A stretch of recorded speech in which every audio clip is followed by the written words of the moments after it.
बजाना चाहेंगे सभी के लिए, और आप सबने बहुत अच्छे से फॉलो किया।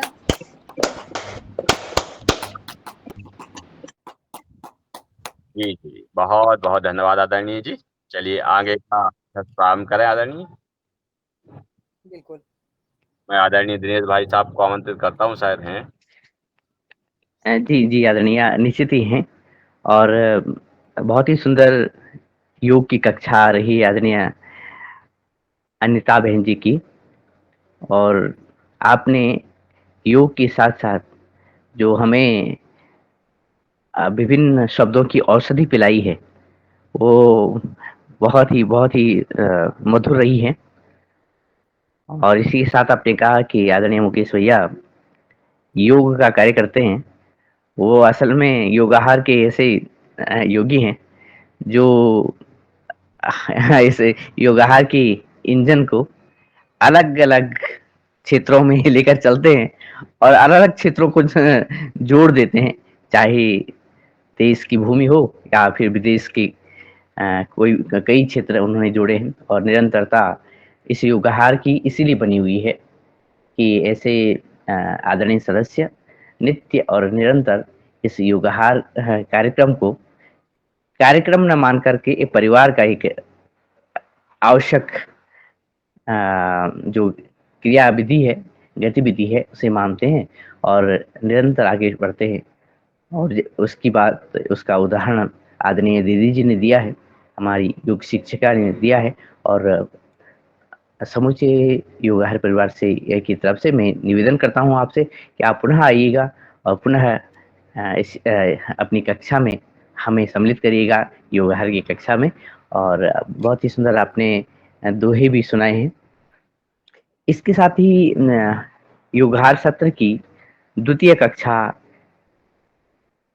प्रारंभ होती है और आज ये सामान्य चर्चा है उसी बात पर, जिस बात पर आदरणीय अनिता जी बात कर रही थी, जिस बात पर उदाहरण स्वरूप उन्होंने मुकेश भैया के बारे में बताया कि वो संपर्क करते हैं, संपर्क करने के साथ साथ जो आवश्यक कार्य है, और अगर उस आवश्यक कार्य के लिए बार बार टाइम देना पड़े तो वो देते हैं। उसी तरह से अन्य सदस्य भी इस तरह के कार्य को आगे बढ़ाते हैं और उससे बनती है योगाहार सत्र की गति और गुणवत्ता।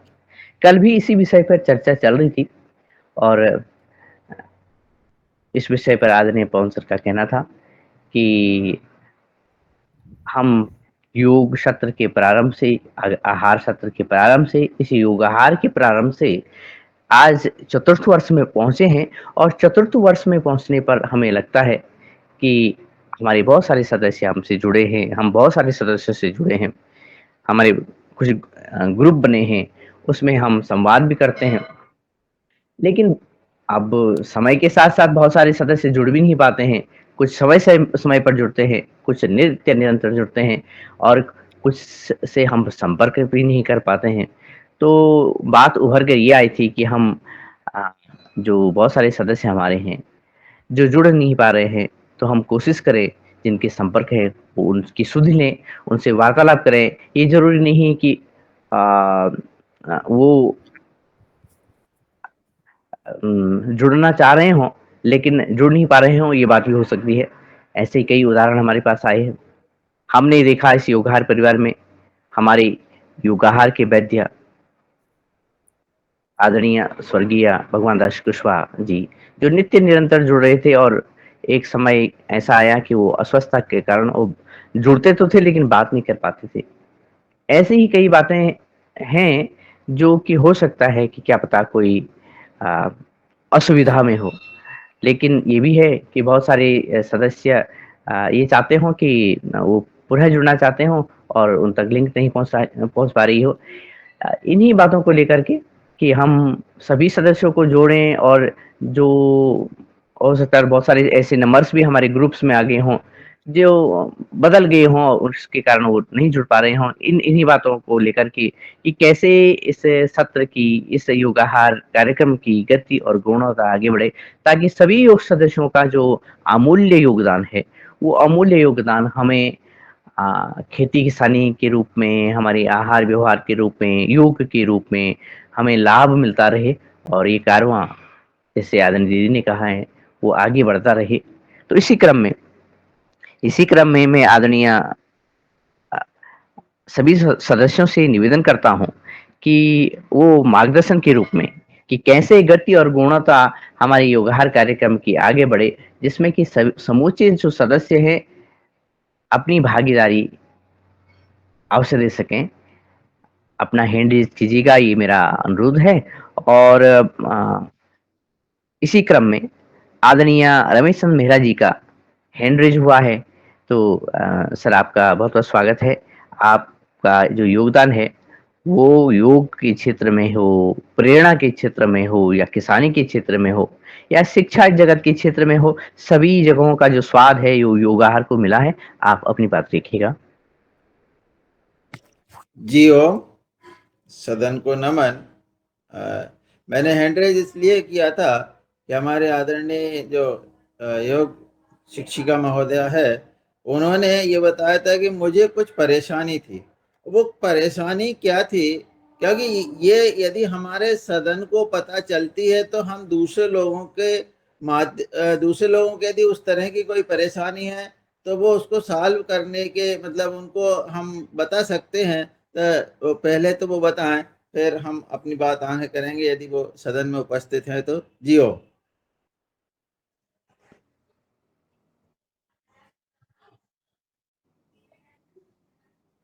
चलिए। जी जैसे कि चर्चा चल रही है हमारे पुराने साथियों को जोड़ने की, और जिसमें गुणवत्ता और गति। तो गुणवत्ता के लिए तो निश्चित रूप से हम अभी ये महसूस कर रहे हैं कि अपना कार्यक्रम जो है वो गुणवत्तापूर्ण ही चल रहा है और अच्छा चल रहा है। कुछ चीज़ें ज़रूर है कि जैसे हमारे साथी जो नहीं आ पा रहे हैं, उनसे यदि हमारे पास संपर्क है, फ़ोन नंबर है, तो उनसे हम बात कर सकते हैं। जैसे कल मैं एक प्रशिक्षण में था, तो मैंने अपने योगाहार की बात, और आदरणीय हमारे मुन्नी लाल जी भी वहाँ पर उपस्थित थे, तो हमने बेल जी से बात की कि भाई हमारे योगाहार में आप मुख्य अतिथि बने थे, फिर से आइए। क्या होता है कि हर बार धीरे धीरे लोगों के अनुभव बढ़ते जाते हैं।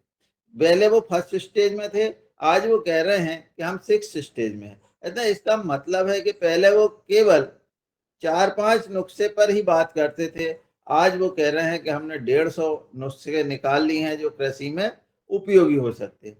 तो इस तरह से निश्चित रूप से जब हम पहले योग शुरू करते हैं तो उसके कुछ अलग फायदे होते हैं, और जब हम धीरे धीरे निरंतर योग करते जाते हैं तो उसके फायदे और अलग हमको महसूस होते जाते हैं। जैसे आज हम चौथे वर्ष में प्रवेश हुए हैं, तो निश्चित रूप से जो नियमित रूप से जो लोग जुड़ रहे हैं उनको निश्चित ही फायदा हो रहा है, लाभ हो रहा है। उनका जो है हम स्वयं भी महसूस करते हैं कि जैसे आदरणीय रंजना जी है, उनकी भाषा सुधर गई है, बहुत सारे लोगों के स्वास्थ्य में बहुत परिवर्तन आया है। तो ये जो हम देख रहे हैं और जिनको जैसे कि अभी बहन जी ने कहा कि मरता क्या नहीं करता, जिनको जो कष्ट होता है, परेशानी होती है, तो निश्चित रूप से वो बहुत लगन से जुड़ते हैं, जिनको अपना कष्ट दूर करना होता है। और जो शौकिया आते हैं, जो कुछ समय के लिए आते हैं और फिर वो हट जाते हैं, तो निश्चित रूप से निरंतर यदि हम अभ्यास करते हैं, निरंतर यदि किसी काम में भी लगे रहते हैं और उसमें सततता रहती है, तो निश्चित ही उसमें कुछ न कुछ बदलाव आता है और हमारी प्रगति होती है।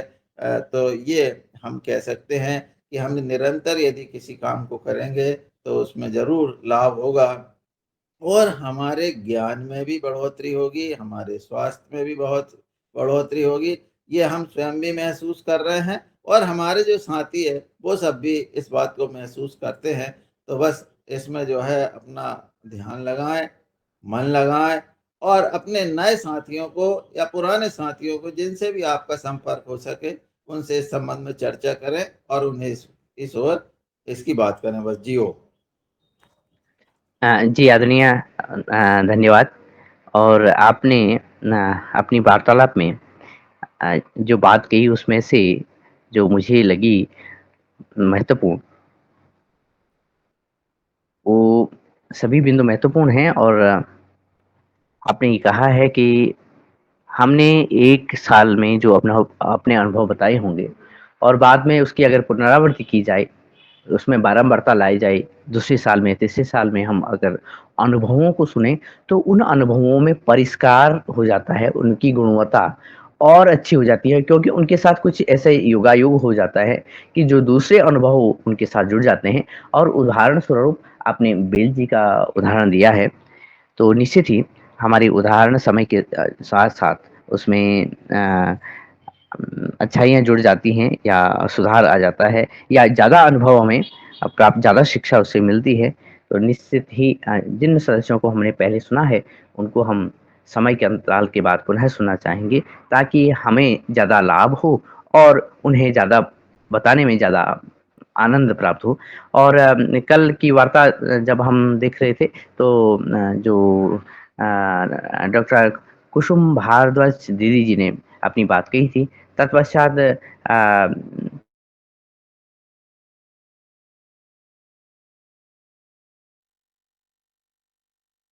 मेरे ख्याल से कल आदरणीय और बात ये है कि हमारी जो गति और गुणवत्ता है योगाहार की जो कि चतुर्थ वर्ष में हम प्रवेश कर चुके हैं, हम कैसे बढ़ाएँ इसी पर हम वार्ता कर रहे हैं। तो आदरणीय दीदी तक आवाज़ पहुँच रही हो तो कृपया अपनी बात रखिएगा।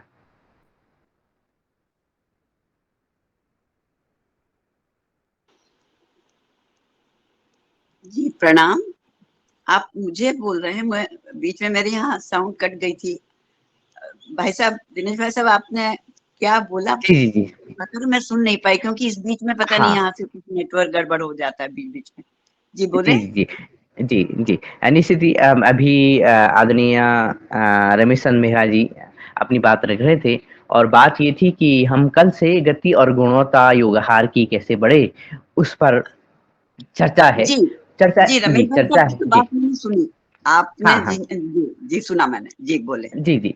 तो आप अपनी बात रखिएगा कि कैसे हम योगाहार को और अच्छा बना सकते हैं और अच्छा इस लिहाज से क्योंकि विगत 4 वर्षों में कई योगाहार के सदस्य योगाहार से जुड़े हैं और कई लोग सक्रिय रूप से आगे आए हैं। कई लोग अपना योगदान देते हैं, समय दान देते हैं। बहुत सारे सदस्य ऐसे भी हैं जो कि कई समय अंतराल के बाद जुड़ नहीं पाते हैं या बीच-बीच में जुड़ पाते हैं। तो कैसे हम समय-समय पर अपनी उपस्थिति देकर के और कार्यक्रम में भागीदार हो सकें या कार्यक्रम को अच्छा बना सकें या अन्य सदस्यों को अपने अनुभवों से लाभ दे सकें, इस बात पर आपकी एक संक्षिप्त टिप्पणी चाहिए। जी, मैं ये तो सब समझ रहे हैं अपन कि गुणवत्ता तो बढ़ती जा रही है।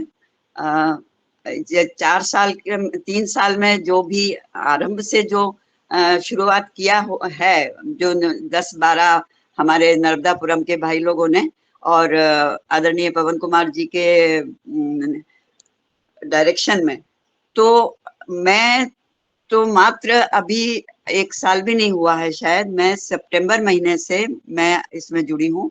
पर इतने कम समय में भी मैंने इतना ज़्यादा पाया है इस अपने परिवार से और विभिन्न क्षेत्रों के विद्वान लोग अपने जुड़े हुए हैं और ये देखा है कि हर व्यक्ति अलग-अलग जिसको जिससे मुलाकात होती है उनको यहाँ पे अपने योगाहार कार्यक्रम में, योगाहार परिवार में लाने की का प्रयत्न करते हैं, वो बहुत सराहनीय है। मैंने भी जब से मैं जुड़ी और 10-12 दिन ही मैंने जब इसको जॉइन किया, अचानक ही मुझे तो एक दिन मोबाइल पे मैं देख रही थी क्योंकि मैं यहाँ पे सामूहिक योगा नहीं करवा पा रही थी, मैं अपने ही अकेले करती थी, तो मैं देख रही थी कि कुछ ऐसा हो जिससे मैं कुछ जुड़ सकूँ। तो अचानक एक दिन मुझे बस ये योगाहार ये दिखा, लिंक दिखी, मैंने जोड़ा, जुड़ी और मैंने 2-4 दिन में ही पाया कि यहाँ अगर मैं नियमित रहूँगी तो बहुत सारी क्या चल रहा है चारों तरफ और वो भी उस सब जानकारी मिलेगी और मुझे बहुत ज्ञान मिला। मुझे भी फिर इंटरेस्ट आया तो मैं जिससे भी मिलती थी, अभी एट प्रेजेंट भी मैं मुझसे जिससे भी मुलाकात होती है, तो मैं उनको इस विषय में अवश्य परिचय देती हूँ और इसकी महत्ता बताती हूँ और फिर ये रिक्वेस्ट करती हूँ कि आपके पास जितना भी समय हो, आपके पास जो ज्ञान है, या आप जिस विषय में, जिस क्षेत्र में कार्य कर रहे हैं, तो कृपया आप उस विषय में यहाँ पर बताइए। और हमारा ये जो परिवार है बहुत कहना चाहिए इतना सद्भावना वाला और इतना सबको ग्रहण कर लेने वाला, सबको अपने आप में मिला लेने वाला परिवार है। जैसे कि अभी भाई साहब ने, दीदी ने भी बताया और मुकेश भाई साहब के लिए कि योग वाला, तो हमारा उद्देश्य ही योग है।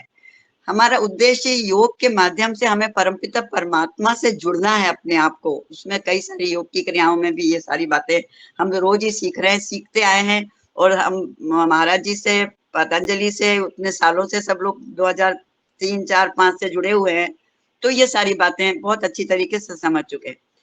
तो अब मेरी एक जो विचार बस यही था कि मैंने कुछ एक बात तो ये बताई थी कि जैसे अपन 4 हफ्ते अपने महीने के होते हैं, तो मैक्सिमम 2 हफ्ते हम कृषि की बात करें और फिर 1 हफ्ता आहार और दूसरी मतलब स्वास्थ्य को लेके अन्य विषयों पे, स्वास्थ्य को लेके अन्य विषयों पे, जो विभिन्न चिकित्सा पद्धतियां प्लस आहार प्लस मौसम परिवर्तन के समय। देखिए हर 2 महीने में हमारे यहाँ मौसम बदल रहा है, और नॉट ओनली 2 महीने में, 2 महीने में भी यहाँ कुछ है। जैसे अभी वो जो दीदी योगा करवा रही थी, उन्होंने कहा कि यहाँ पर तो काफी क्लाउडी वेदर है और ठंडक है। मैं जहाँ बैठी हूँ अभी, आज की तारीख में दिल्ली में बैठी हूँ, इतनी गर्मी है आज भी यहाँ पर, भयंकर गर्मी है। मतलब सुबह के समय में बाहर निकल के योग करना चाहा तो वो नहीं संभव हो चुका, इतनी गर्म हवाएं चल रही है। मैं स्वयं फिर पुनः अंदर आके और पंखे में बैठ के मैं योग किया। तो कहने का मतलब कि अपने देश में ही अलग अलग समय में अलग अलग मौसम है, तो उस हिसाब से हमारे स्वास्थ्य में परिवर्तन होता है। तो हर महीने में एक बार इस विषय पर भी कोई विशेष विषय विशेषज्ञ को बुलाकर, या हमारे ही ग्रुप में कई योग्य कई चिकित्सक हैं जो इस विषय पर अच्छा सा ज्ञान रखते हैं, तो वो चर्चा की जाए। तो एक बार वो हो एक दिन, प्लस 1 हफ्ते कुछ इन अपने कृषि और आहार और चिकित्सा से अलग जाके कुछ स्पिरिचुअल या कुछ और भी विषय जो हैं, कई विषय हैं हमारे ग्रंथों में और हमारे शास्त्रों में सभी तरफ, तो उसका भी कुछ कभी कभी उसके लिए भी मतलब उसकी भी चर्चा हो, और उसके लिए कोई विशेषज्ञ हैं तो उन्हें हम आमंत्रित करें। बस ये मेरे 2 एक सुझाव थे। अब ये आप लोग मिलके जब अंतिम निर्णय में किस प्रकार से वो पारित होते हैं वो आप लोग जब सब पवन भाई साहब के साथ, दिनेश भाई साहब के साथ, मुनीलाल जी और भाई हमारे जो सभी वरिष्ठ जो हैं भाई लोग, इन सब के साथ बैठ के जब चर्चा होगी तो निश्चित रूप से सबके सुझाव आए हैं, तो उसमें किस प्रकार से हमारी योगाहार की गुणवत्ता बढ़ाई जाए उसके ऊपर अंतिम बात होगी, उसे हम सब स्वीकार करेंगे। जी धन्यवाद, बहुत बहुत धन्यवाद। ओम। जी आदरणीय जी, बहुत बहुत धन्यवाद और सुंदर सुझाव आपने प्रस्तुत किए हैं। और ये बात निश्चित है कि इस समय मौसम इतनी तेजी से करवट ले रहा है और समय के अनुसार यानी प्रति वर्ष गर्मी बढ़ती जा रही है, और इसका असर हमारे कार्यक्रमों पे भी पड़ रहा है। क्या सकारात्मक असर हमारे कार्यक्रमों पे भी पड़े, जिससे कि हम समय के अनुसार, मौसम के अनुसार अपने विषयों को प्रस्तुत कर सकें और लोग अलर्ट हो सकें अपने योगदान के लिए।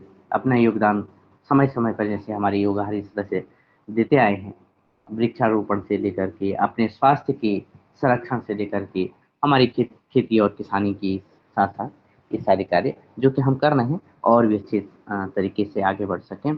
और इसी क्रम में मैं आदरणीय प्रणाली मराठी दीदी से निवेदन करता हूँ कि वो अपनी बात रखिएगा। ओम। सदन को सादर प्रणाम वंदन। अभी कुसुम बहन ने अपनी ओघवती शैली में सब सार अपनी वाणी से कहा है, योगाहार क्या है और जो कुछ सब है मंच का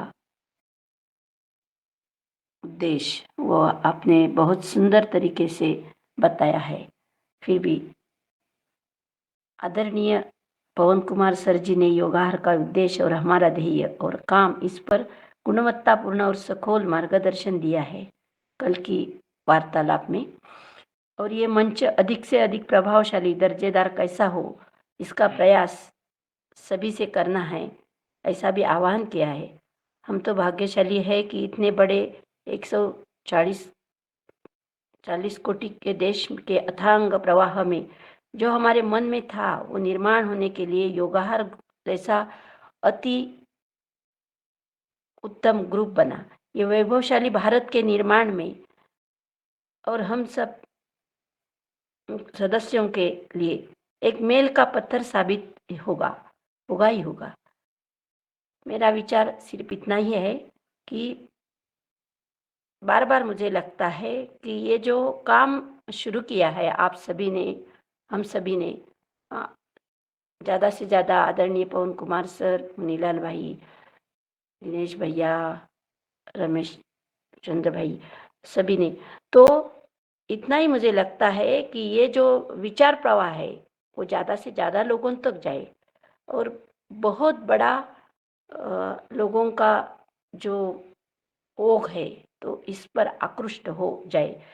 इसलिए 15 दिन या 1 माह में ऐसा एक कार्यक्रम हो, उस कार्यक्रम में सिर्फ और सिर्फ नए जुड़े किसान अपने अपने क्षेत्र से, यानी हमारे सिंधुदुर्ग से, रत्नागिरी से और अलग अलग राज्यों के जिलों से, तहसील से, ऐसे किसानों को जुड़वाकर एक कार्यक्रम लिया जाए और उसमें सब जिनका बहुत अच्छा अभ्यास है वो इसके लिए मार्गदर्शन करेंगे। ऐसा 1 घंटा 15 दिन या 1 महीना में हो जाए।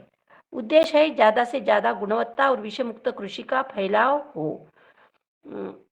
तो हम सभी को ये काम करना होगा।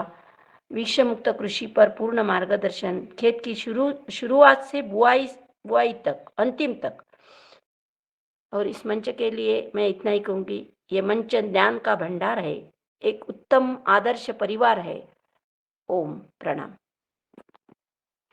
जी आदरणीय जी। और आपका कहना था कि कुछ 10 या 15 दिन में नए सदस्य अपने अनुभव रखें, तो उसमें एक नई उमंग हमारी पुराने सदस्यों में और नए सदस्यों में और अच्छी उमंग और उत्साह बढ़ेगा। और आपकी बात के साथ ही मैं आगे बढ़ता हूँ और आदरणीय प्रणिता शाक्य दीदी जी के पास पहुँचता हूँ। अगर आप तक आवाज़ पहुँच रही है तो आप हमें ये सुझाव दें कि नित्य निरंतर आगे बढ़ने वाले योगाहार में हमारे जो बहुत सारे सदस्य हैं, बहुत सारे सदस्य जुड़ते हैं, बहुत सारे सदस्य समय-समय पर जुड़ते हैं और बहुत सारे सदस्य जुड़ना चाहें तो काफ़ी अंतराल से वो जुड़ नहीं पाए हैं। तो कैसे हम सभी को लेकर के आगे बढ़ सकते हैं, या क्या सभी को लेकर के जो लोग जुड़ नहीं पा रहे हैं, सभी को लेकर के आगे बढ़ना संभव है? या इसी तरह के अगर आपका कोई टिप्पणी है तो आप रखिएगा दीदी, आदरणीय प्रणिता शाक्य।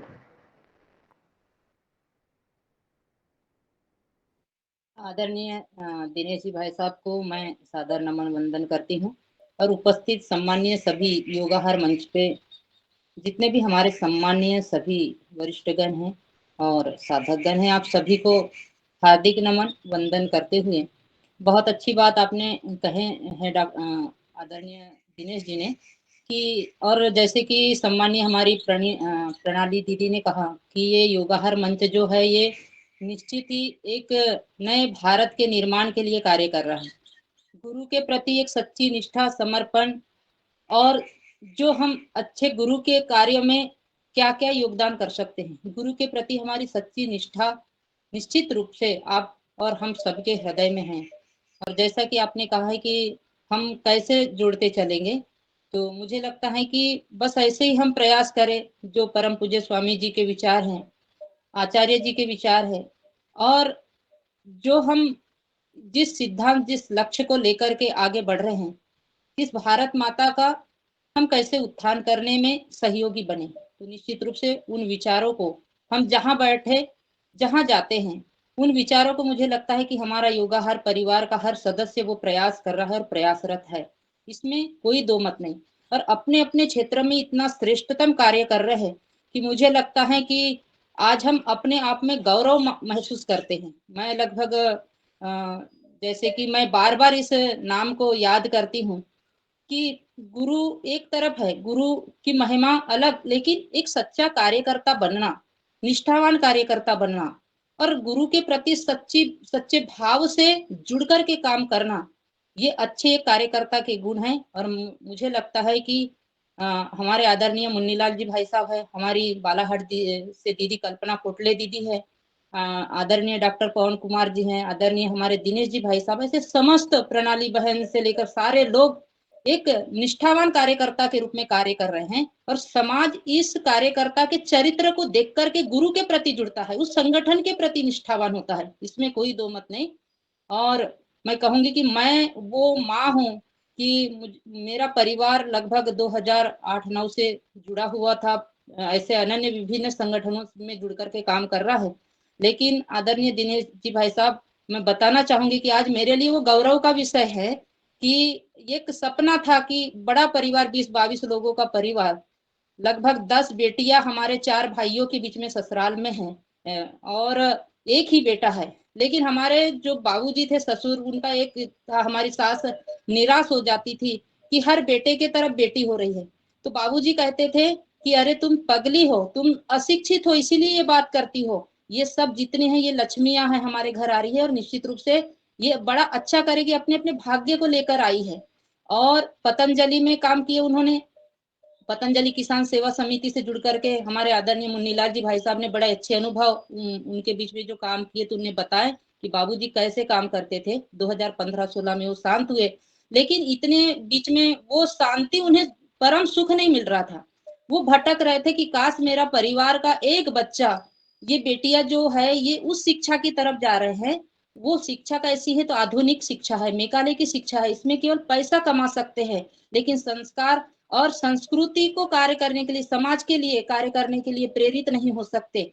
उनका मन खिन्न होता था कि एक हाथ तो मेरे नाती नतरे कोई तो पतंजलि या गायत्री परिवार से जुड़ कर के काम करते और पढ़ाई करते। आज मुझे गौरव हो रहा है कि योगाहार मंच ने वो चीज दिया है कि मैं उसे भूल नहीं सकती, याद करती हूँ और याद कर रही हूँ तो मुझे मेरे आंखों में पानी आ रहा है। और जैसे कि हमने पदार्था में प्रशिक्षण लिया, उस प्रशिक्षण में परम पूज्य स्वामी जी के दर्शन हुए, आशीर्वाद मिला, आचार्य जी का आशीर्वाद मिला, ये बड़ी परम भाग्य की बात है। और आज छोटी बेटी 12वीं कक्षा से पास होकर के आज पतंजलि में है। और डॉक्टर दिनेश जी भाई साहब, खुशी की बात यह है कि उसका BNYS में हो गया, मेरिट लिस्ट में नाम आया है। और कल उन्होंने अपना फॉर्म वगैरह जमा कर दी और वो वहीं पढ़ेगी, संकल्प लिया कि दादाजी का जो सपना था उसे मैं पूरा करूंगी और मैं एक श्रेष्ठतम गुरु के सानिध्य में रहकर पढ़ूंगी और मैं अच्छा करूंगी। और आज उस बेटी ने घर पर आप देखेंगे कि 6, 7, 8 गायों को पाल रखी है और वो वहां से चिंता कर रही कि मेरी वो गाय कैसी है। और सबके सभी के नाम उन्होंने देवताओं पर नाम रखी है और पूरे समय वो गौ सेवा में लगी रहती, गौशाला से जुड़ी। और पूरा एक एक गाय, चाहे वो किसी भी पड़ोस की गाय क्यों ना रहे, वो उसके प्रति वो दया भाव रखती है। लगभग 4-5 वर्षों से वो छोटी थी तब से उनको पानी पिलाना खिलाना ये सब वो करते रहती है। तो मुझे लगता है कि हमारा हर परिवार का एक एक बच्चा ऐसा संस्कारित निकले और इस भारत माता के पुण्य कार्य में अपना समय और योगदान दे। कल डॉक्टर पवन जी ने उनसे खुद स्वयं ने उन्होंने फोन करके कहा कि बहन जी आप कहाँ हैं, आप आने वाले थे, आए क्या? मैंने कहा भाई साहब मैं घर पे हूँ और 2 बेटियां गई है, बड़ी बेटी छोटी बेटी पिताजी है। उन्होंने स्वयं ने इतनी व्यस्तता में कल उन्हें परिवार को समय दिया। ये बड़ी भाग्य की बात है कि एक अच्छे कार्यकर्ता को अपने गुरु के प्रति अपने कार्यकर्ताओं का ध्यान रख करके अच्छे कार्य में कैसे समय देना। मान सकते कि इतना सब समय व्यस्त था लेकिन उन्होंने समय दिया। मैं संकल्प लेती हूँ और बार बार नमन करती हूँ कि मैं गुरु कार्य को आगे बढ़ाने में जितना मेरे से अच्छा हो सकेगा मैं निश्चित रूप से उस कार्य में लगे रहूंगी और इस धरती माता को हम विष मुक्त बनाएंगे और गौ माता को बचाएंगे और अपनी भारत माता को खुशहाल करेंगे। समय की मर्यादा को ध्यान में रखते हुए मैं इतना ही कहूंगी।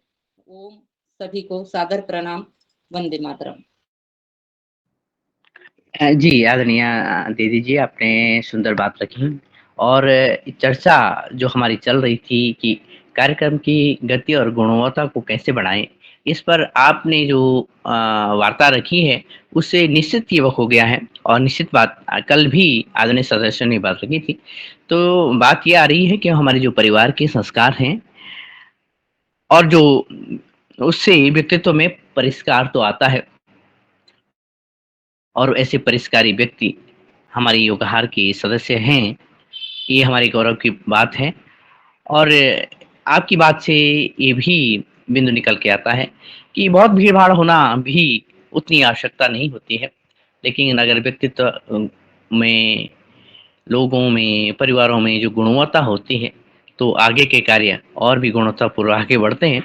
और आपकी वार्ता के साथ ही मैं आगे बढ़ना चाहूँ और आदरणीय राजश्री कुशवाहा दीदी से निवेदन करता हूँ, आप तक आवाज़ पहुँच रही हो, तो आप अवश्य ही आज की वार्ता पर टिप्पणी रखिएगा।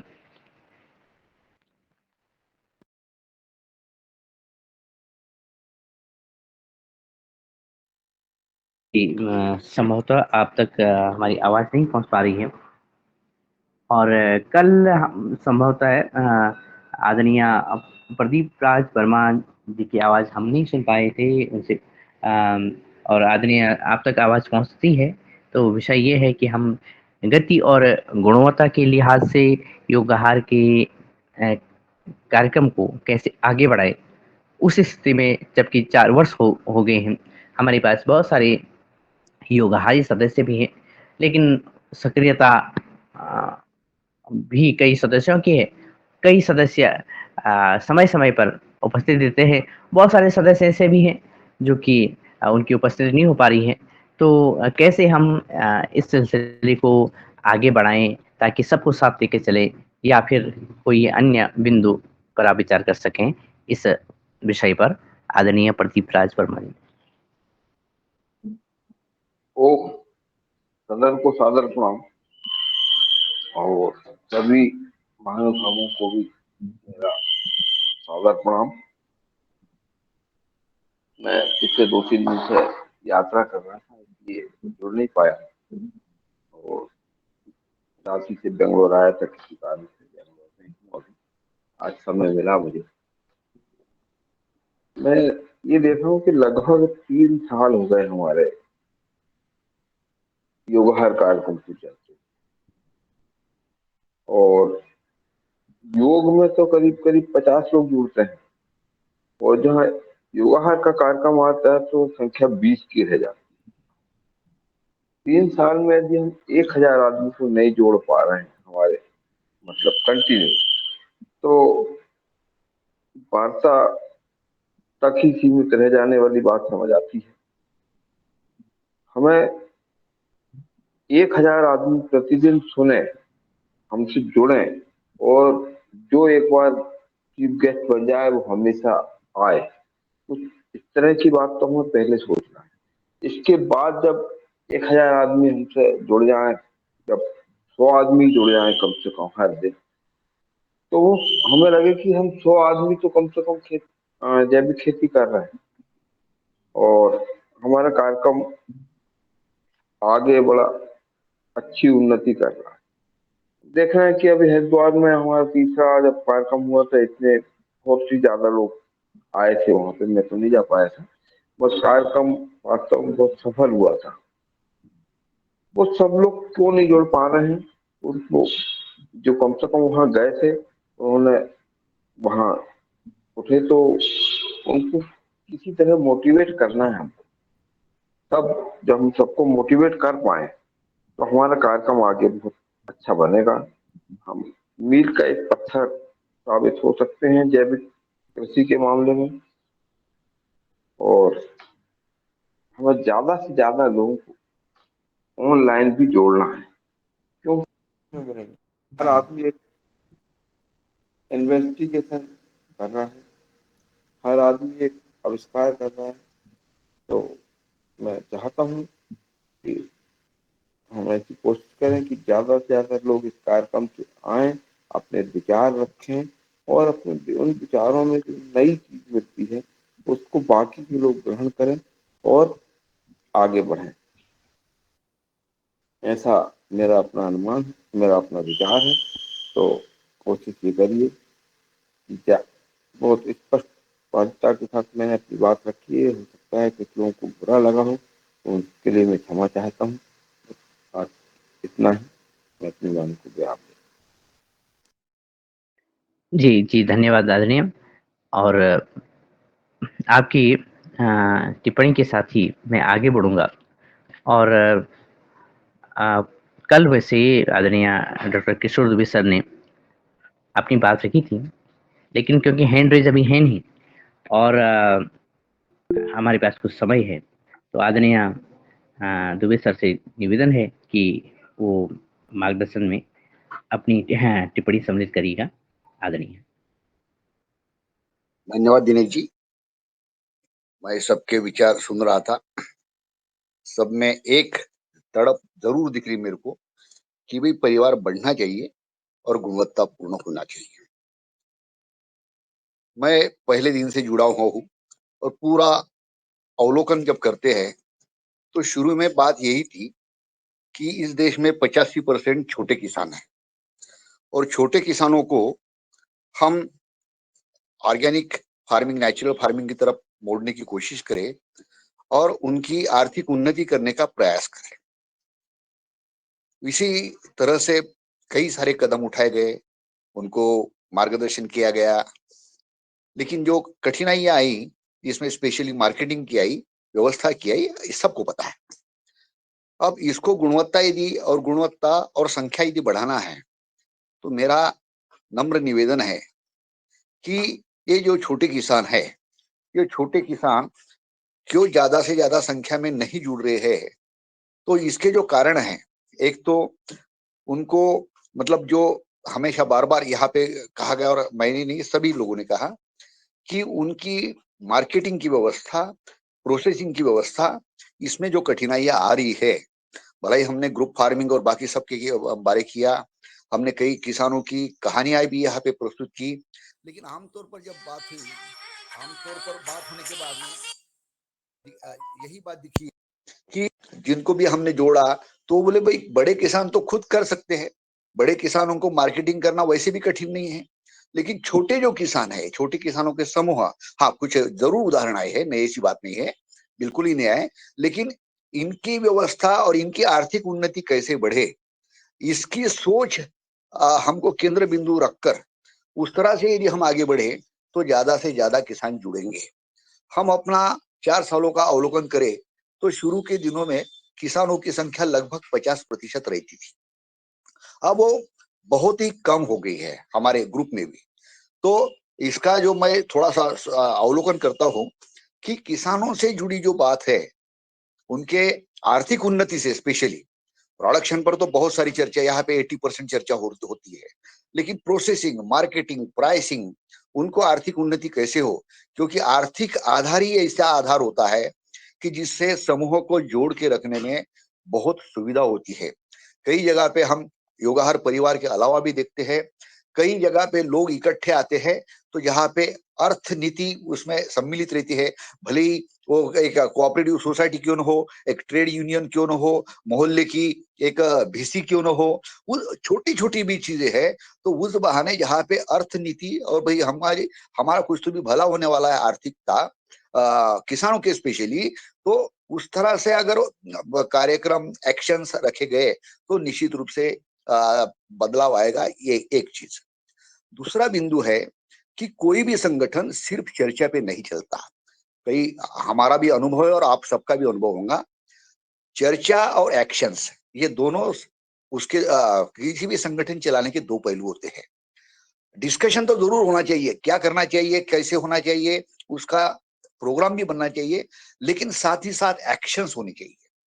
जब तक उससे जुड़े हुए एक्शंस, उसमें भी सामूहिक एक्शंस, जिसमें रोज के एक्शन करने की जरूरत नहीं है, लेकिन जैसा कि उसमें 2 महीने में, 4 महीने में, साल में कम से कम 2-3 बार वो एक्शन प्रोग्राम जब जुड़ते हैं, ये भले जैसा कि छोटी सी चीज है कि ये इस मंच पर कई बार हुआ है कि सेंद्रिय खाद जो मिलता है, सेंद्रिय खाद को सब्सिडी नहीं मिलती, केमिकल खाद को तो जरूर मिलती है, लेकिन सेंद्रीय खाद को सब्सिडी नहीं मिलती। तो सेंद्रीय खाद को सब्सिडी दिए जाए, अगर नहीं दी जाती है तो उतना पैसा सेंद्रीय खेती करने वाले किसान के खाते में डायरेक्टली चला जाए, या सभी किसानों को जो खाद पे मिलने वाली सब्सिडी है वो कट करके वो जो कारखानों को मिलती है उसके बजाय वो किसानों के अकाउंट में जाए।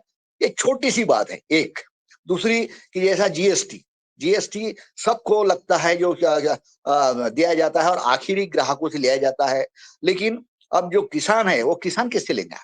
तो उसके कम से कम जो ट्रैक्टर है, इम्प्लीमेंट्स है, इस तरह से जो भी किसानों के काम की चीजें हैं, तो वो काम की खेती के काम की चीजें हैं, उस पे जीएसटी माफ किया जाए। ऐसे और भी कोई बिंदु हो सकते हैं, मैं एक दो बिंदु बोला। तो ऐसे बिंदु के ज्ञापन यदि हम सामूहिक रूप से जिलाधिकारी है, एग्रीकल्चर ऑफिसर्स है, आमदार है, एमपी है, इस तरह से यदि हम देंगे, उसका कुछ यानी फॉलो अप करेंगे, तब निश्चित रूप से एक्शन में लोग आएंगे। हाँ भाई, हाँ ये हमारे किसानों की बात है, किसानों की मांग है। या जैसा मिड डे प्रोग्राम होता है, मिड डे प्रोग्राम में ऑर्गेनिक फूड ही दिया जाए, इस तरह की कुछ। और इसीलिए ऐसी अगर मांगे उभरेंगी और उसमें जन समर्थन जुड़ेगा तो निश्चित रूप से उसमें गुणवत्ता भी, उसमें संख्या भी आएगी और संख्या में गुणात्मक परिवर्तन आने का एक एक्शन प्रोग्राम भी उभरेगा। और एक्शन प्रोग्राम और जो चर्चा, ये दोनों साथ में चलेंगे तभी संगठन बढ़ेगा। और जिसके लिए हम काम करना चाहते हैं, छोटे किसानों के लिए, वो काम होगा। वरना मैंने कई बार ये इस मंच में भी देखा है, सर्वोदय का बहुत अच्छा संगठन है जो आजादी के बाद में बनाया गया। मैं बहुत अरसे से उनसे जुड़ा हूँ, बहुत ऑनेस्ट लोग हैं, लेकिन एक्शन प्रोग्राम नहीं होने से वो एक 100-200 या 1000 लोगों का ही एक सीमित संगठन बन गया है और जनता से टूट गया है, वो अभी तक नहीं बढ़ रहा है। ऐसी स्थिति हमारी न हो, इसीलिए मैं आशंका मेरी व्यतीत करता हूँ। धन्यवाद। जी, जी आदरणीय, आपने चर्चा के साथ एक्शन की बात की है और ये जो वार्ता रही कि हम योगाभ्यास की गति और गुणवत्ता को जो सदस्य हमारे हैं उनके साथ कैसे आगे बढ़ाएं, ये चर्चा उस पर आगे बढ़ी। इसी क्रम में जबकि आपने टिप्पणी दी है, मैं पहुंचना चाहता हूं हरिद्वार, जहां से हम सुनेंगे आदरणीय पवन कुमार सर को कि जो आपने कल बात रखी थी और जो आज बात चल रही है, आप इन वार्ताओं के बिंदुओं को कैसे देखते हैं और आपका आज का मार्गदर्शन, आज की टिप्पणी क्या होगी? जी, आपसे अनुरोध है।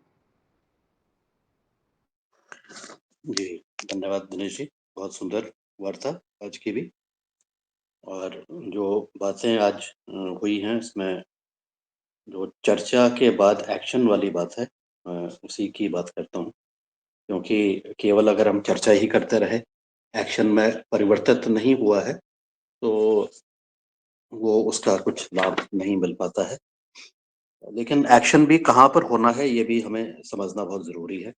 मेरी जो समझ है कि कई बार जो हमारा एक्शन, जो हम अपेक्षा करते हैं दूसरे से, उसको सही जगह पर हमें एक्शन लेने की ज़रूरत है। अब जैसे उदाहरण के लिए अभी टिप्पणी की थी, डॉक्टर दुबे ने सजेस्ट किया था कि जीएसटी के ऊपर हम ज्ञापन दें और कृषि अधिकारी को दें।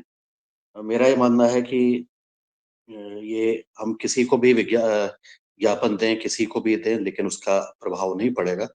उसकी जो सही जगह है वो है कि एक राष्ट्रीय स्तर पर एक काउंसिल बनी है, जीएसटी काउंसिल, जिसमें सरकार के प्रतिनिधि भी हैं, विपक्ष के भी प्रतिनिधि हैं, वो समय-समय पर मिलते हैं और जीएसटी पर लिए जाने वाले निर्णयों पर चर्चा करते हैं। तो कुल मिलाकर के शीर्ष लेवल पर ही ये कार्य होता है और उस शीर्ष लेवल के जो कमेटी बनी है या जीएसटी का ग्रुप बना हुआ है, वहाँ पर अगर आप ज्ञापन देते हैं और ये सुझाव देते हैं, तो उसका लाभ मिलेगा। अगर किसी को भी ये दे दिया तो वो पता नहीं इसका क्या करेंगे, ज़्यादातर को कोई मतलब होता नहीं है। तो ये जो बातें हैं वो भी सही जगह पर पहुँचाना बहुत ज़रूरी है। हथौड़ा कहाँ पर मारना है, ये भी सही तरह से हमें मालूम होना चाहिए। तो हम इस चीज़ पर भी विचार कर लें कि हमें जो एक्शन लेना है वो कहाँ पर लेना है और उसका एक्चुअल जो काम करने वाला है वो कौन है। और उसी तक ही ये बात सीधे पहुंचाने का पसंद करें। इस योगाहार कार्यक्रम की मैं शुरुआत से ही हमने गुणवत्ता और गति के ऊपर बातचीत की थी और शुरुआत में हमने कहा था हमारी गति और संख्या अगर कम भी होती है तो कोई फर्क नहीं पड़ता है, लेकिन हमारी गुणवत्ता जो है वो मेंटेन होनी चाहिए। लेकिन समय के साथ-साथ जब हम ये काफ़ी हद तक के इसमें हम संतोषजनक रूप से कह सकते हैं कि हमने अपनी गुणवत्ता को मेंटेन किया है, तो अब प्रश्न ये है कि हम क्या अपनी गति को बढ़ा पा रहे हैं? क्या अपनी संख्या को ज़्यादा लोगों तक पहुँचने की अपनी चाह को क्या हम बढ़ा पा रहे हैं? और ये चाह जो है लोगों की जो आवश्यकता आधारित जो चीज़ें हैं, उसका क्या हम समुचित समाधान देने का की तरफ बढ़ पा रहे हैं कि नहीं बढ़ पा रहे हैं?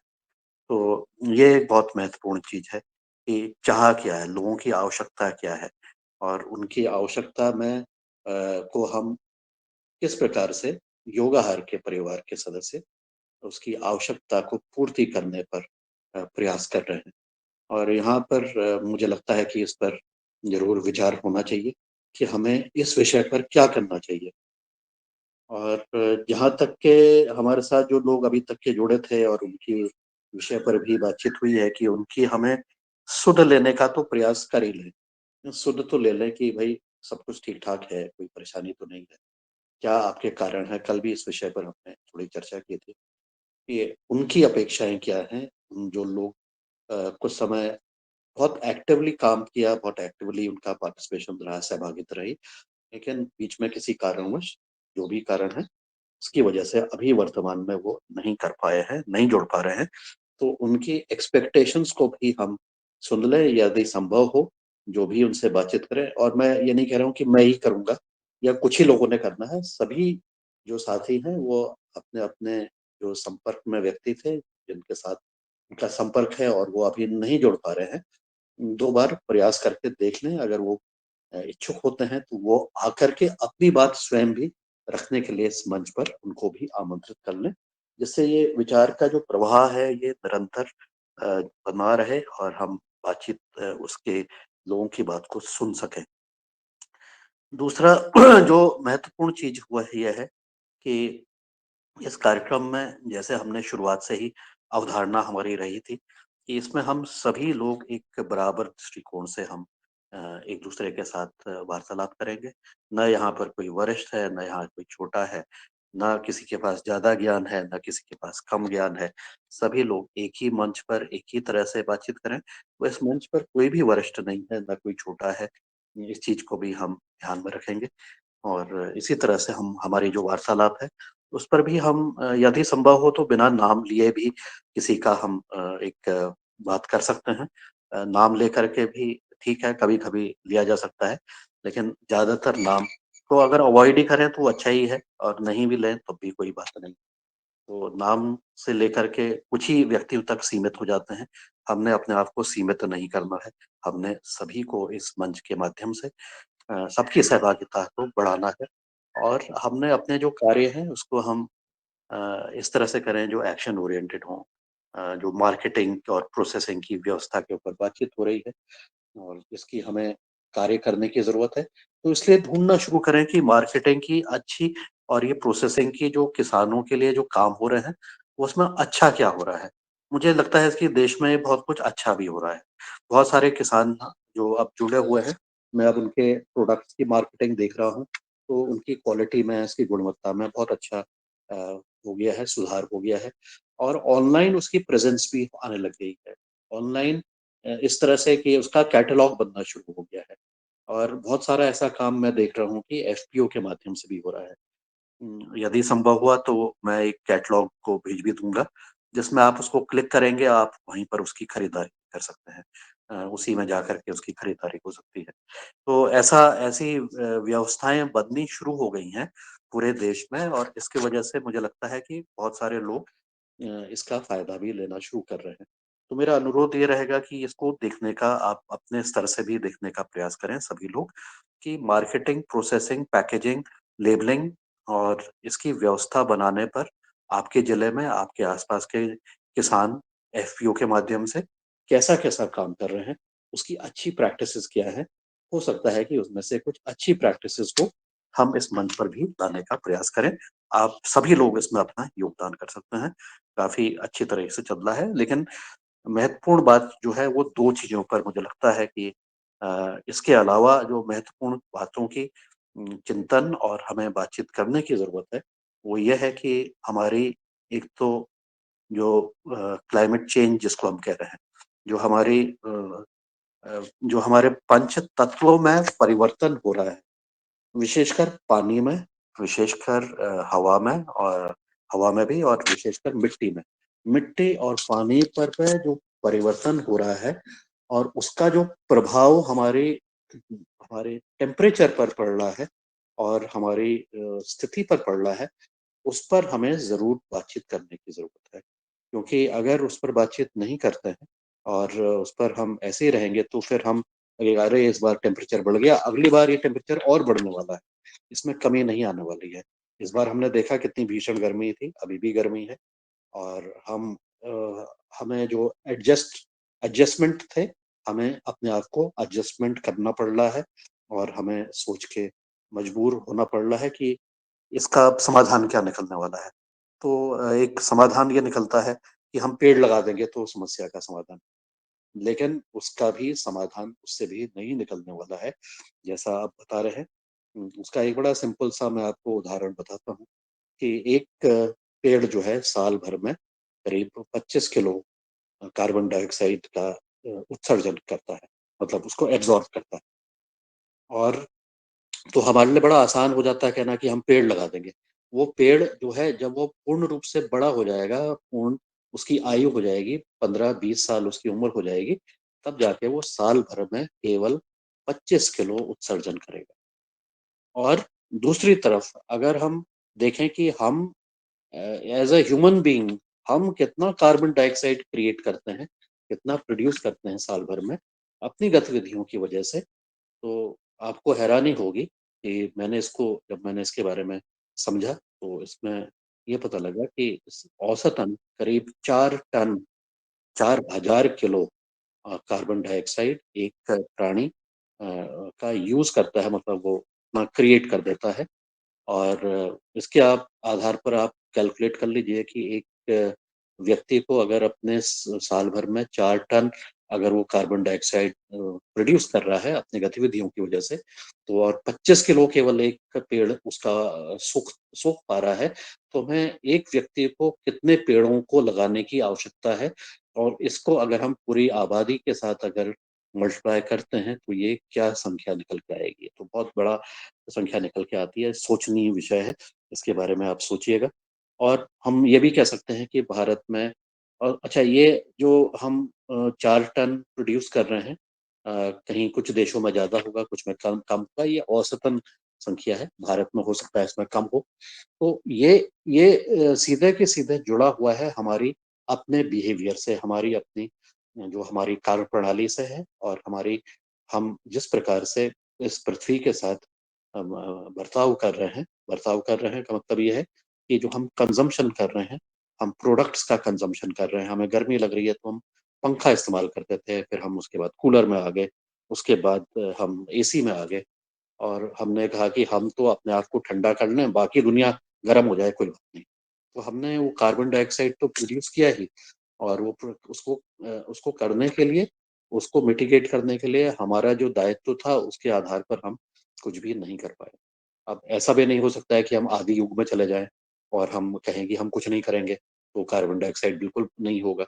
लेकिन हमें कुछ गतिविधियों को करते हुए भी ये चिंतन करना है और ये एक्शन लेने हैं कि हम अपने पंच तत्वों को क्या हम संरक्षित कर पा रहे हैं, क्या हम उनको बचा पा रहे हैं, क्या हम उसके लिए उसको जो कार्बन हमने जो गतिविधि की, जो मानव गतिविधि की, उसमें भी क्या हम कर पा रहे हैं। जो जैसा मैं कह रहा था कि हम सोलर हमने पंप लगा दिए, और सोलर पंप लगा करके हम उसको भूजल हमारा निकालना शुरू कर, और भूजल निकालते निकालते हमने कहा ये तो फ्री है, अब तो बिजली फ्री हो गई है, पानी भी फ्री है, तो भूजल आपका कम होने लग गया। तो आपने एक प्रॉब्लम को सॉल्व करने का प्रयास किया, लेकिन आपने उस प्रॉब्लम के साथ ही नई समस्याओं का भी को क्रिएट कर दिया।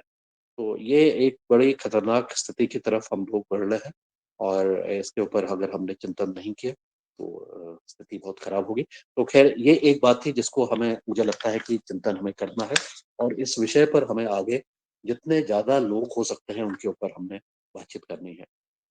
दूसरी जो व्यवस्था के ऊपर बातचीत हो रही थी कि हम इस योगाहार में की गुणवत्ता को किस प्रकार से बनाए रखें।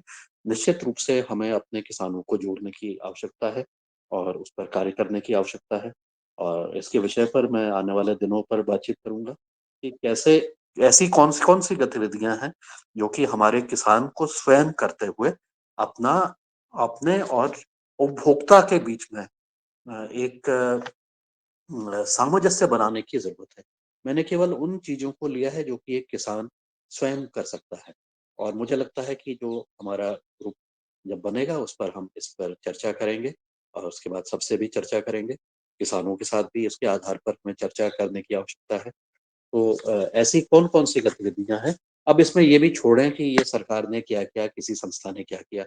हम दूसरे को ऊपर देखने से बजाय अगर हम खुद कुछ प्रयास करने का करते हैं, तो हम ये देखते हैं कि ये चीज़ें हमारे द्वारा स्वयं निर्मित हैं। सरकार के ऊपर हम निर्भर रहते हैं तो हमें लगेगा कि ये तो सरकार ने हमने कहा और सरकार ने कर दिया, लेकिन उसने सही नहीं किया, हमारी इच्छाओं के अनुरूप नहीं किया। तो ये तो द्वंद हमेशा बना रहेगा और इसमें कोई भी सैटिस्फाई मतलब इसमें अंत ही नहीं है, क्योंकि आप सबको सैटिस्फाई नहीं कर सकते हैं। सरकार के द्वारा बनाई गई नीतियाँ, सरकार के द्वारा बनाए गए कार्यक्रम और उसकी गतिविधियाँ या किसी भी संस्था के द्वारा बनाई गई गतिविधियाँ जनमानस को पूर्ण रूप से संतुष्ट करने के लिए अक्षम है मतलब अपूर्ण है और उसके लिए अपर्याप्त है। मेरा ये मानना है जब तक के ये जो आवश्यकताएँ हैं, जो वाक़ई आवश्यकताएँ हैं, इनको जब तक के हम स्वयं उसके ऊपर अनुभव नहीं लेंगे, उस पर हम कार्य नहीं करेंगे, उससे संबंधित गलतियाँ नहीं करेंगे, उससे सीखने का प्रयास नहीं करेंगे, तब तक हमें लगेगा अरे ये तो कुछ हुआ ही नहीं, ये तो कुछ किया ही नहीं। हम दूसरे के ऊपर ही आरोप लगाते रहेंगे। तो मैंने बार-बार ये कहा है कि हमें अपने आप से शुरुआत करनी है और ये योगाहार के माध्यम से जुड़े हुए संगठन, किसान जुड़ करके एक-दूसरे का मदद करें, एक-दूसरे का सहयोग करें और जो सहयोग आपको संस्थाओं के माध्यम से, सरकार के माध्यम से, किसी भी रूप में मिल जाता है, उसको बोनस समझ कर के काम ये हम अपेक्षा करेंगे कि वही आकर के सब कुछ कर देगा, तो ये बिल्कुल भी संभव नहीं है। मैंने बहुत सारे कार्यक्रम देख लिए हैं, सरकार में रहते हुए भी मैंने देख लिया है, वहाँ की मनस्थिति को भी देखा है, लोगों को भी देखा है, काम करने वाले लोगों को भी देखा है, पाने वालों को भी देखा है, लेने वालों को, देने वालों को, सबको बहुत नज़दीक से देखते हुए ये है कि जब तक के ये चाह नहीं होगी कि हमें कुछ करना है, तब तक के वो चीज़ सफल नहीं होगी, न ही आप कभी संतुष्ट हो पाएँगे। तो ये मेरी एक थोड़ी-सी विचार है और मैं आने वाले दिनों में अगले अगले सप्ताह इस विषय पर बातचीत करूँगा। इस पर हम थोड़ा-सा काम करने का प्रयास कर रहे हैं कि किसान स्वयं क्या-क्या कर सकता है और इसी क्रम में उपभोक्ता को क्या-क्या करना चाहिए, इस पर भी हम एक दिन चर्चा करेंगे कि उपभोक्ता और किसान के बीच में उत्पादक और जो उपभोक्ता है, उसके बीच में आपस में किस प्रकार से हम गुणवत्ता बनाए रखें। उनकी चीज़ों पर कैसे गुणवत्ता बन सकती है, इस चीज़ पर अगर हम काम करते हैं, तो निश्चित रूप से एक सामंजस्य होगा और एक संतुष्टि मिलेगी। क्योंकि अंत में आपको किसी भी चीज़ को करने के लिए संतुष्ट होना बहुत ज़रूरी है। तो इस विषय पर हम आने वाले दिनों पर बातचीत करेंगे। अभी मैंने बहुत समय ले लिया है आज। मैं दिनेश जी रिक्वेस्ट करता हूँ कि और भी अगर किसी के कोई हैंड रेज़्ड होते हैं, कोई प्रश्न होते हैं, उसको भी लें और मैं अपनी वाणी को विराम देता हूँ। आज की हमारी योग कक्षा भी बहुत सुंदर रही, बहुत ऊर्जावान रही। इसके लिए मुकेश जी का भी बहुत-बहुत धन्यवाद। नमस्कार। जी, आदरणीय बहुत ही एक आपने जो ये सभी शब्दों को और सभी विचारों को समेटते हुए कल और आज की कुछ बिंदुओं पे आपने इस 2 दिन के कार्यक्रम को फ़ोकस किया और बात उभर के यही आई कि जो हमारा व्यक्तित्व है, उसका असर हमारी आबो-हवा पर पड़ता है। हमारे जो ये पंचतत्व हैं, जिससे हमारी पूरी आबो-हवा बनी हुई है, उसके बैलेंस से उसका कैसा बैलेंस है, ये हमारे आबो हवा के दर्पण में हमको देखने को मिलता है। और हम अपनी सहूलियत के हिसाब से सर्दी गर्मी का एहसास करते हैं और उसके साथ ही अपने को बचाने का कार्य करते हैं, लेकिन जिस जटिलता के साथ हम आगे बढ़ रहे हैं वो आने वाले समय में कैसा रूप धारण करने वाला है, ये आभास भी आपके शब्दों से हुआ है। लेकिन इस चिंता के साथ ही अच्छी बात ये रही है कि आपने कहा है कि जो अच्छे कार्यों को करने वाले लोगों को ढूँढना, उनको समझना, उनको देख कर के सीखना, जो कि योगाहार की परंपरा भी रही है। ये हमें करना है और अच्छे कार्यों को अपने सदस्यों तक पहुँचाना और उनको इन कार्यों से जोड़ना। दूसरी बात ये रही है कि सरकार क्या कर रही है, ये उतना महत्वपूर्ण नहीं होता है, क्योंकि सरकार किसी न किसी रूप से हमारे किए हुए कार्यों का एक रिजल्ट भी होता है, लेकिन हम किस सरोकार से कार्य कर रहे हैं, ये बड़ी बात होती है। अगर हम अच्छा कार्य कर रहे हैं तो हमारे आगे की दिशा और दशा दोनों ही अच्छी रहेगी। और इन्हीं शब्दों के साथ कि हम स्वयं क्या कर रहे हैं और स्वयं क्या करने वाले हैं, हालाँकि छोटा गिलहरी के रूप में हम अपना योगदान दें, लेकिन वही आगे जा कर के एक बड़ा संयोग हो सकता है, महायोग हो सकता है। और बड़ी बात ये कि आपने जो कहा है कि जो कार्बन उत्सर्जन प्रति व्यक्ति कितना करता है, बड़ी मात्रा में करता है 1 साल में, और उसकी जगह पर हम 1-2 पेड़ रोपने की, हालाँकि ये संकल्प अच्छा है, लेकिन हमें पेड़ों को रोपने, उनको संरक्षण देने और उनके माध्यम से, पेड़-पौधों के माध्यम से अपने पर्यावरण को संरक्षित करने की जो गति है, उसको भी बढ़ावा देना पड़ेगा। और जैसे आप कह रहे थे कि 4000 किलोग्राम कार्बन डाइऑक्साइड एक व्यक्ति द्वारा योगदान के रूप में कहिए या फिर इतना उसका योगदान होता है, तो तब तो लगता है कि एक व्यक्ति को वो अगर कम से कम 1000 पेड़ों को संरक्षित करे, तो ये जो तापमान है, ये आगे हमें कुछ समय में संतुलन होने में सहयोग दे पाएगा। यानी हज़ारों पेड़ ये प्रति व्यक्ति को लगाने होंगे और उनका संरक्षण करना पड़ेगा। लेकिन केवल पेड़ लगाने की बात नहीं है, हम कितना पॉलीथीन का उपयोग कर रहे हैं, अपने जीवन में कितना अ, हम प्रकृति के अनुरूप चल रहे हैं, इस बात पे भी आपने मार्गदर्शन दिया है। और ये बातें आदरणीय सदस्यों के माध्यम से भी आ गई हैं और इन्हीं बातों का प्रभाव, सद्प्रभाव या कुप्रभाव हमारे कार्यशैली पे पड़ता है, हमारी योगाहारी सदस्यों पे भी पड़ता है। हम इन्हीं बातों को लेकर के आगे बढ़ें। और अभी अन्य आदरणीय सदस्यों से मैं निवेदन करता हूँ, कोई आदरणीय पवन सर की जो टिप्पणी उन्होंने दी है, उन पे बात रखना चाहें तो स्वागत है। और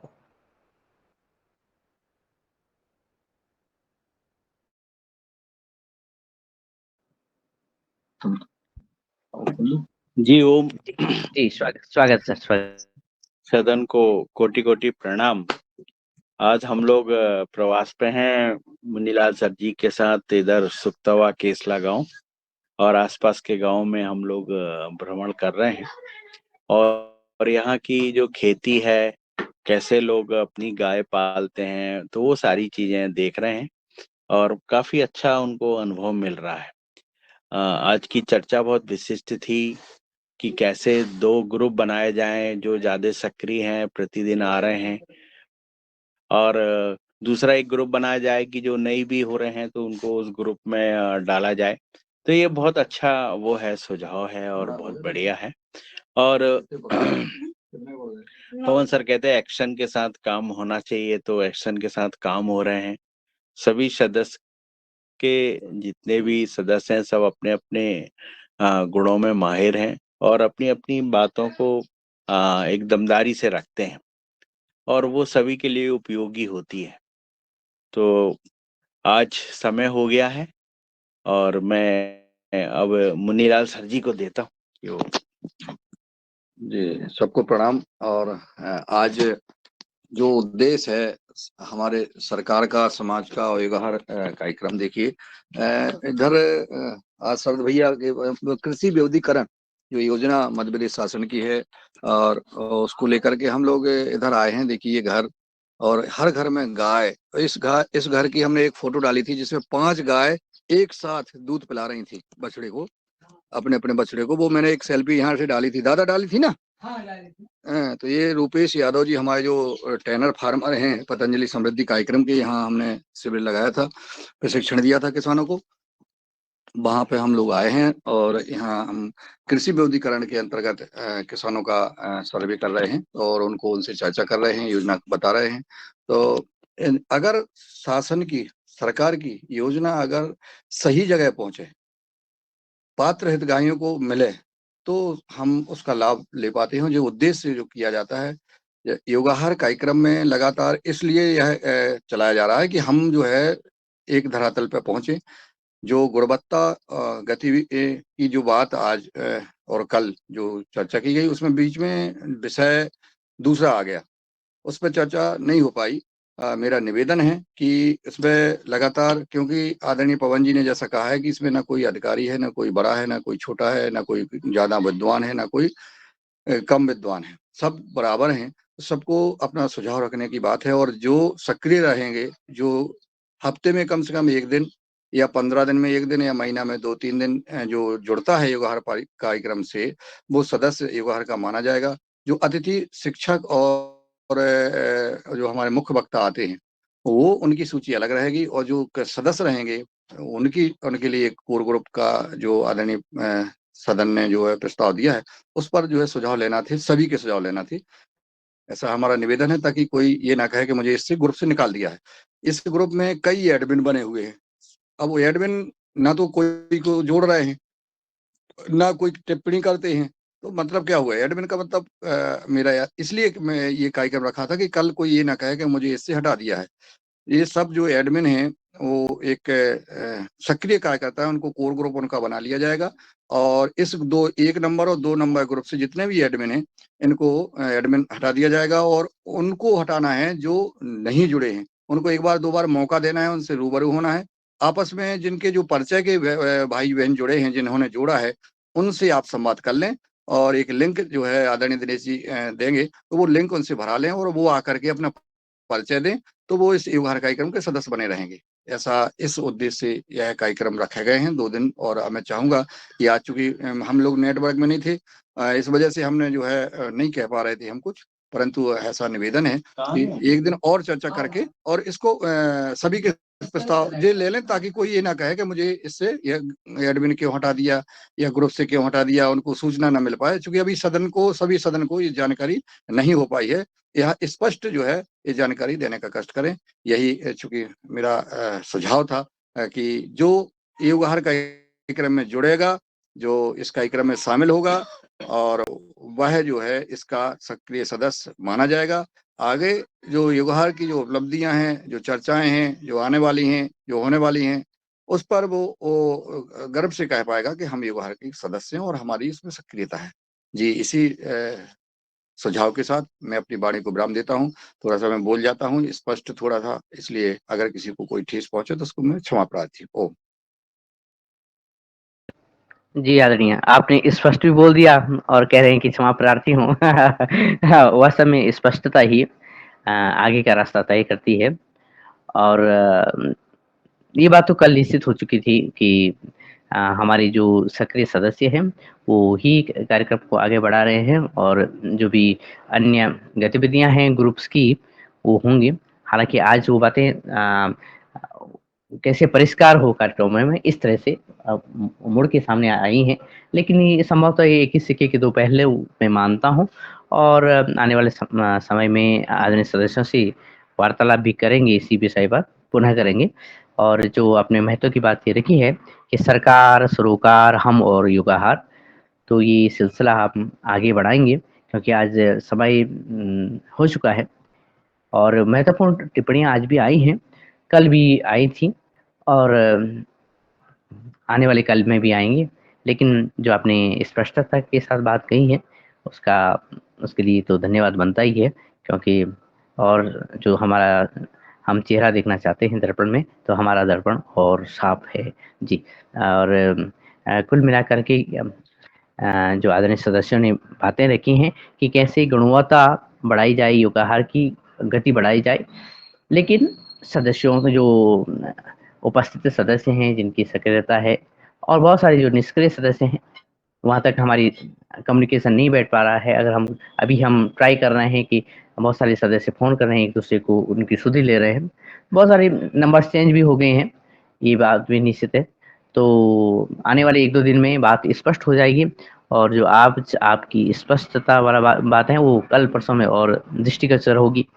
आप निरंतर योगाहार यात्रा कर रहे हैं।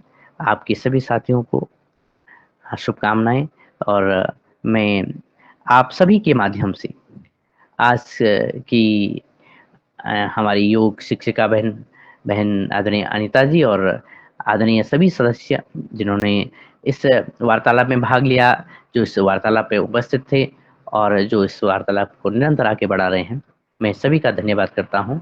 प्रणाम, ओम, धन्यवाद।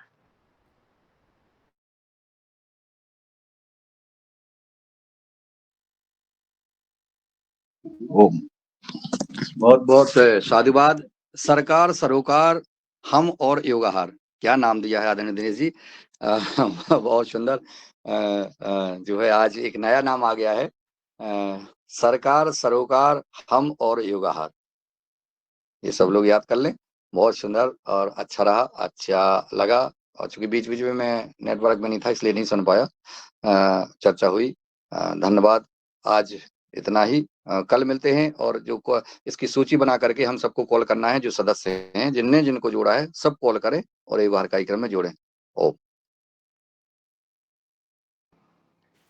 ओम। उपस्थित नवग्रह को 9 ही व्यक्ति बचे हैं।